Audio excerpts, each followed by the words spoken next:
नमस्कार, बहुत स्वागत है आपका। आप देख रहे हैं अपना उत्तराखंड। मैं हूं शीनम शर्मा। नवरात्र के पावन पर्व पर आज गंगोत्री धाम के कपाट खोलने का शुभ मुहूर्त निकाला गया। 10 मई को अक्षय तृतीया के पावन पर्व पर 12:25 पर गंगोत्री धाम के कपाट खोले जाएंगे और मां गंगा की उत्सव डोली 9 मई को 12:20 पर मुखवा से गंगोत्री धाम के लिए रवाना होगी। आपको बता दें कि पुरोहितों ने पूजा अर्चना कर विधि विधान के साथ गंगोत्री धाम कपाट खोलने का शुभ मुहूर्त निकाला और चारधाम यात्रा शुरू होने तक इस साल गंगोत्री धाम में बड़ी संख्या में श्रद्धालुओं के आने की उम्मीद है।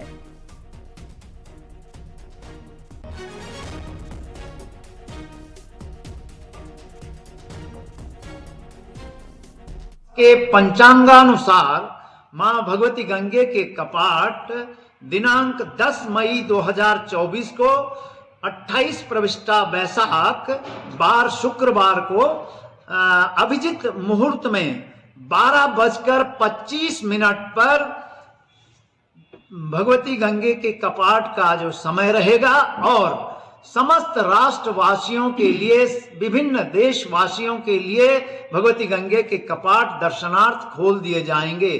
पुनः श्री पांच मंदिर समिति समस्त राष्ट्र एवं अंतर्राष्ट्रीय श्रद्धालुओं के कल्याण की कल्पना करती है। चलिए आगे बढ़ते हैं। मुख्यमंत्री पुष्कर सिंह धामी का ताबड़तोड़ चुनाव प्रचार लगातार जारी है। सीएम धामी ने पौड़ी के धुमाकोट में चुनावी जनसभा को संबोधित किया और पौड़ी गढ़वाल से बीजेपी उम्मीदवार अनिल बलूनी के लिए जनता से वोट मांगे।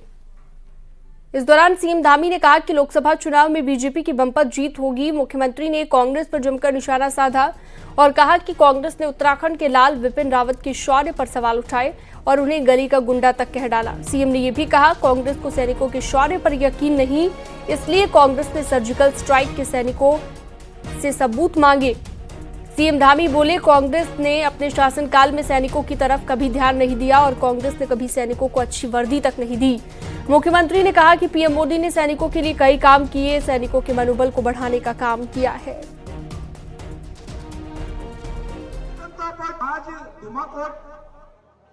सेना के लोगों का अपमान करना, जनरल बिपिन रावत जी का अपमान करना, उनको गली का गुंडा तक कहकर संबोधित करना और कांग्रेस के लोगों की कोई प्रतिक्रिया ना आना, देवभूमि उत्तराखंड से भी ना आना, बहुत दुर्भाग्यपूर्ण था भाइयों बहनों।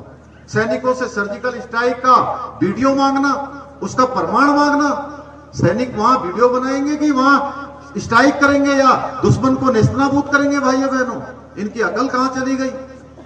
ये सैनिकों को कई सालों तक जो सियाचिन में ग्लेशियर में काम करने वालों को इन्होंने अच्छे बूट नहीं दिए, अच्छे हथियार नहीं दिए, अच्छे जैकेट नहीं दिए, जिसके कारण से बहुत सारे लोगों को पैर भी काटने पड़ते थे, सेना में हाथ भी काटने पड़ते थे, गैंग्रीन हो जाता था। लेकिन 60 सालों तक इस देश के अंदर शासन करने के बाद भी कांग्रेस ने कभी सैनिकों की चिंता नहीं करी। भाइयों बहनों, सैनिकों के कल्याण के लिए, सैनिकों के मनोबल को बढ़ाने के लिए अगर किसी ने काम किया है तो भारत मां के लाल नरेंद्र मोदी जी ने किया है। भाइयों बहनों, हम सब जानते हैं सीमा में हमारे इस उत्तराखंड के लोग अपनी सेवाएं देते हैं, 24 घंटे सेवाएं देते हैं। पहले के समय में क्या होता था, अगर सीमा पार से गोली आती थी तो गोली का जवाब देने के लिए भी उनको पूछना पड़ता था। कंपनी कमांडर पूछता था ब्रिगेड से, ब्रिगेड वाले पूछते थे डिप से, डिप वाले पूछते थे कमांड से, कमांड से वो आर्मी हेडक्वार्टर सेना मुख्यालय में जाता था, तब जाकर जो है और उसके बाद मंत्रालय में जाता था और आदेश वापस लौटकर कभी नहीं आता था। भाइयों बहनों, मोदी जी ने इस व्यवस्था को बदलने का काम किया। मोदी जी ने कहा कि अब अगर कोई गोली दुश्मन की आएगी, आतंकवादी की आएगी, अलगाववादी की आएगी, जिहादी की आएगी, तो गोली का जवाब देने के लिए किसी से पूछना नहीं पड़ेगा। गोली का जवाब गोलों से देने का काम भारत की सेना करेगी। भाइयों बहनों, इसके बाद सीएम धामी दोपहर में 3 बजे उत्तरकाशी पहुंचेंगे, जहां पर चिन्यालीसौर में रोड शो करने के बाद जनसभा को संबोधित करेंगे। टिहरी से बीजेपी उम्मीदवार माला राज्य लक्ष्मी शाह के समर्थन में वोट की अपील करेंगे। वहीं शाम को 4 बजे हरिद्वार पहुंचेंगे और बादशाहपुर में त्रिवेंद्र रावत के पक्ष में जनसभा और रोड शो करेंगे।